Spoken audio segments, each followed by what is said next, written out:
Hello friends, good morning. Smart study YouTube platform पर आपका स्वागत है। आज हम डिस्कस करेंगे इलेक्ट्रोमैग्नेटिज्म। इतने दिन तक हमने क्या डिस्कस किया था? मैग्नेटिक इफ़ेक्ट, मैग्नेटिक फील्ड और कौन से सब्सटेंस पैरामैग्नेटिक होते हैं, डायामैग्नेटिक होते हैं, ये सब हम डिस्कस कर चुके हैं। आज हम बात करेंगे इलेक्ट्रोमैग्नेटिज्म। इस वर्ड से क्या क्लियर होता है? ये वर्ड दो वर्ड से मिलकर बना है, electro and magnetism. Electro means electricity और मैग्नेटिज्म मैग्नेटिक इफेक्ट, मतलब वो थ्योरी जो इलेक्ट्रिसिटी और मैग्नेटिज्म के बीच कनेक्शन शो करता है, इलेक्ट्रोमैग्नेटिज्म कहलाता है। और ये इलेक्ट्रोमैग्नेटिज्म की जो थ्योरी है वो लाइफ में बहुत सारे चेंजेज का मेन रीज़न बना। सारे इलेक्ट्रिकल मशीनरी इसी प्रिंसिपल पर वर्क करते हैं, चाहे वो मोटर हो, जनरेटर हो या फिर ट्रांसफार्मर हो। Clear? Magnetic effect of electric current. जब भी किसी कंडक्टर में इलेक्ट्रिक करंट फ्लो करता है तो कंडक्टर की लेंथ के अलॉन्ग मैग्नेटिक फील्ड सेटअप हो जाता है और ये magnetic lines of force conductor के अराउंड कंसेंट्रिक सर्कल के फॉर्म में होते हैं। मतलब क्या हुआ इसका कि कोई भी अगर कंडक्टर है और इससे करंट फ्लो हो रहा है आई, तो इसके कंसेंट्रिक सर्कल्स में मैग्नेटिक फील्ड जनरेट हो जाएगा।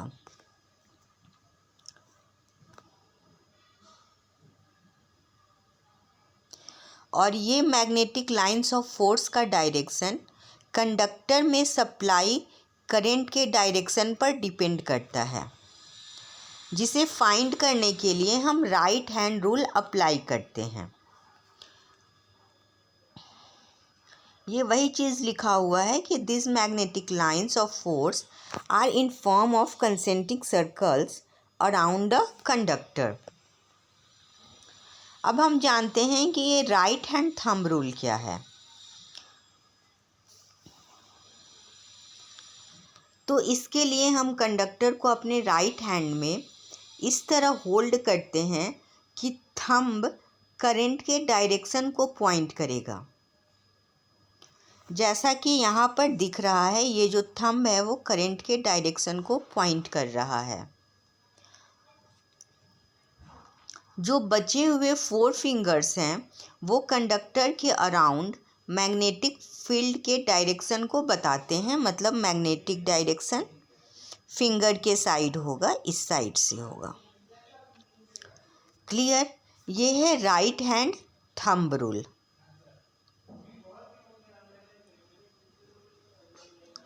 यहाँ तक क्लियर? अब इसको डिफाइन कैसे करेंगे? तो hold the conductor in the right hand with the thumb pointing in the direction of current. Then fingers will point in the direction of magnetic field around the conductor. Clear? अब बात करते हैं magnetic field, magnetic effect के बारे में जो electric current की वजह से प्रोड्यूस होता है।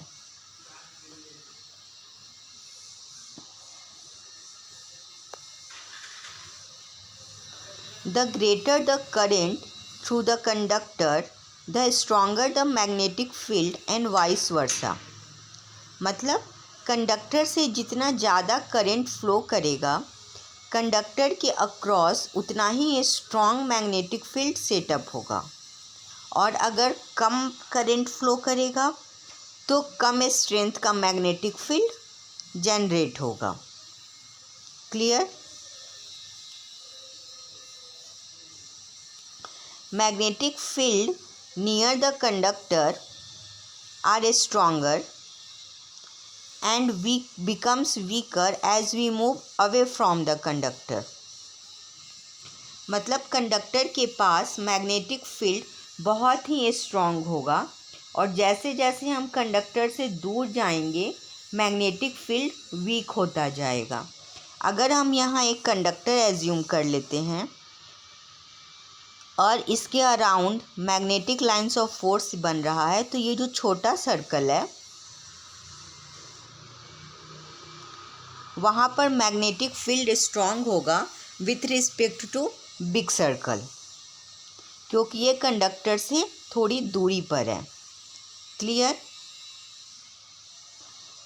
Magnetic lines of force around the conductor will be either clockwise और anti clockwise depending upon the direction of current. Conductor के अराउंड मैग्नेटिक फील्ड या तो क्लॉकवाइज होगा या एंटी क्लॉकवाइज, ये करंट के डायरेक्शन पर डिपेंड करता है। और मैग्नेटिक फील्ड का डायरेक्शन निकालने के लिए हम राइट हैंड थंब रूल पहले ही डिस्कस कर चुके हैं। Shape of magnetic field depends upon shape of conductor. मतलब मैग्नेटिक फील्ड का जो शेप है वो कंडक्टर के शेप पर डिपेंड करेगा। अगर स्ट्रेट वायर है, स्ट्रेट कंडक्टर है, तो उसका मैग्नेटिक फील्ड दूसरे शेप का होगा, और अगर मोर देन वन कंडक्टर है तो उसका शेप दूसरे तरह का होगा। क्लियर?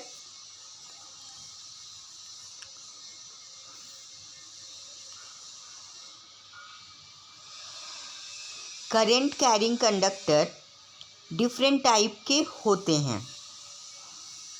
स्ट्रेट वायर के फॉर्म में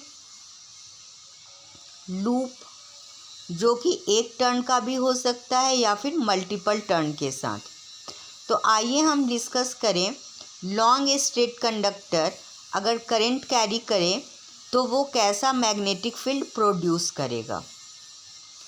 ठीक है, अगर कोई लॉन्ग कंडक्टर करंट कैरी करता है तो magnetic lines of force conductor के अराउंड कंसेंट्रिक सर्कल्स के फॉर्म में होगा।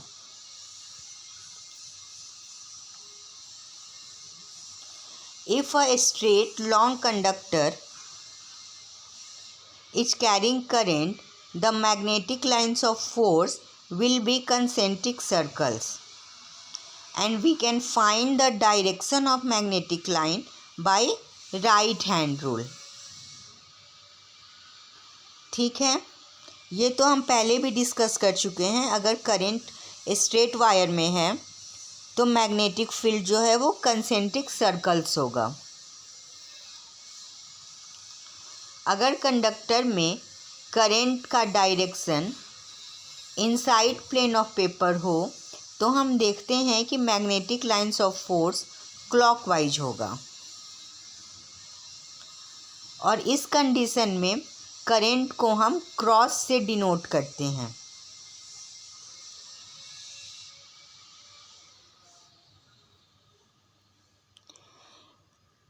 ये हम देख रहे हैं कि डायरेक्शन जो है वो इनवर्ड है, तो और मैग्नेटिक लाइन का डायरेक्शन क्लॉकवाइज है, तो इसे हम क्रॉस से डिनोट करेंगे।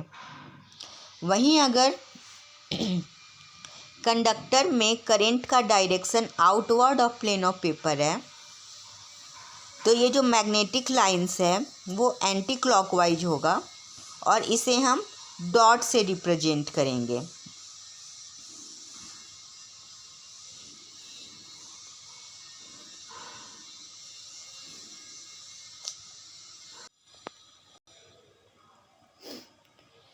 ये दोनों कंडीशन हम इन फिगर से देख सकते हैं।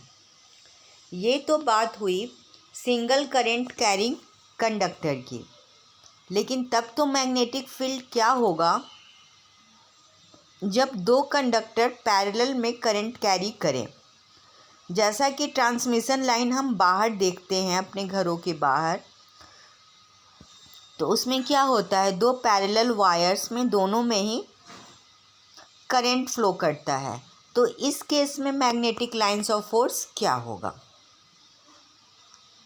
ठीक है,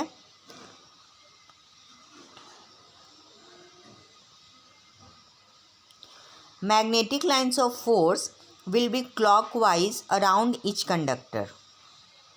In the space between A and B, the lines, if force due to the conductor are in opposite direction and hence they cancel out each other, results in a field that entirely surround the conductor. जैसे कि हम यहाँ देख रहे हैं, दो conductor है ए और बी, दोनों आपको सेम डायरेक्शन में करंट फ्लो कर रहे हैं, मतलब दोनों इनसाइड प्लेन ऑफ पेपर हैं। तो दोनों के बीच का डिस्टेंस भी कम कर दें हम,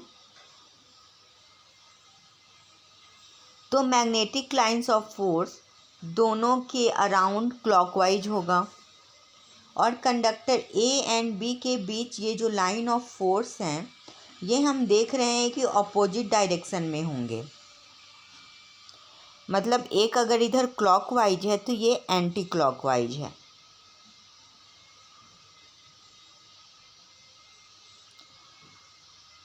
सॉरी, दोनों ही क्लॉकवाइज हैं लेकिन दोनों एक दूसरे के अपोजिट में हमें दिख रहा है। और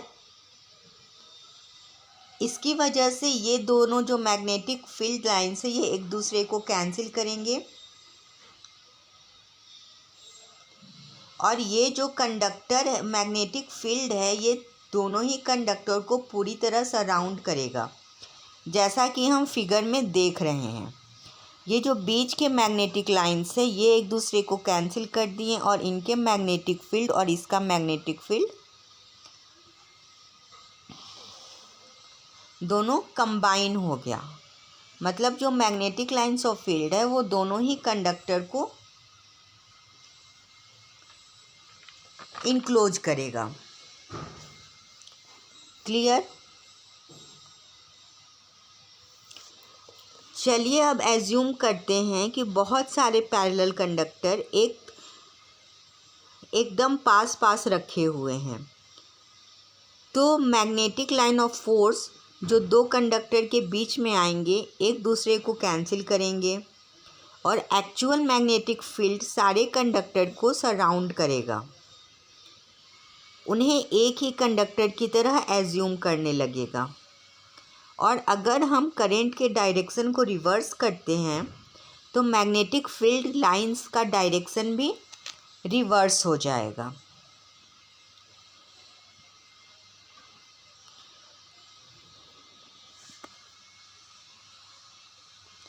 जैसा कि हम यहाँ देख रहे हैं कि बहुत सारे कंडक्टर हैं और सब कंडक्टर में करंट कैरिंग का डायरेक्शन सेम है, तो ये जो मैग्नेटिक लाइन ऑफ फोर्स है वो सारे कंडक्टर को सराउंड किए हुए हैं। मतलब ये सारे कंडक्टर को एक ही कंडक्टर एज्यूम किए हुए हैं।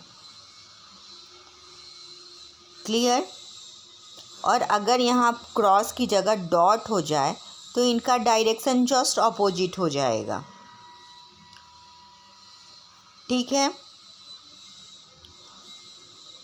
ये देखिए यहाँ पर डॉट अगर हम कर दिए, मतलब out of plane of paper कर रहे हैं इसका, तो जो मैग्नेटिक फील्ड लाइन्स है वो सारे कंडक्टर को सराउंड्स किए हुए हैं लेकिन डायरेक्शन जो है वो डिफरेंट है। अब बात करते हैं कॉइल ऑफ सेवरल टर्न्स। चलिए एक हॉलो ट्यूब या आयरन बार कंसीडर करते हैं जिस पर वायर लपेटा हुआ हो। इस तरह के अरेंजमेंट को हम सोलेनॉइड कहते हैं। अब इस कॉइल में करंट पास कराते हैं। हम देखते हैं कि अपर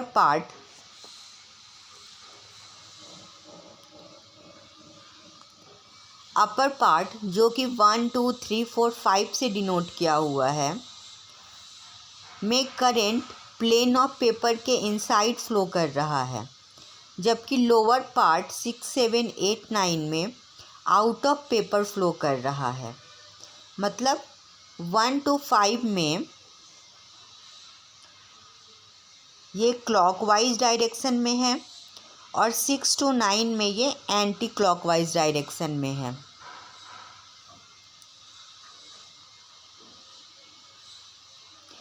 यहाँ ये एक बार मैग्नेट की तरह बिहेव करने लगता है, मतलब एक एंड से फ्लक्स इंटर हो रहा है और दूसरे एंड से फ्लक्स एग्जिट हो रहा है।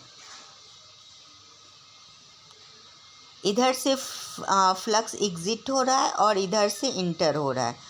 तो जो जिधर से एग्जिट हो रहा है उसको हम नॉर्थ पोल बोलते हैं और जिधर इंटर हो रहा है उसे साउथ पोल बोलते हैं। क्लियर?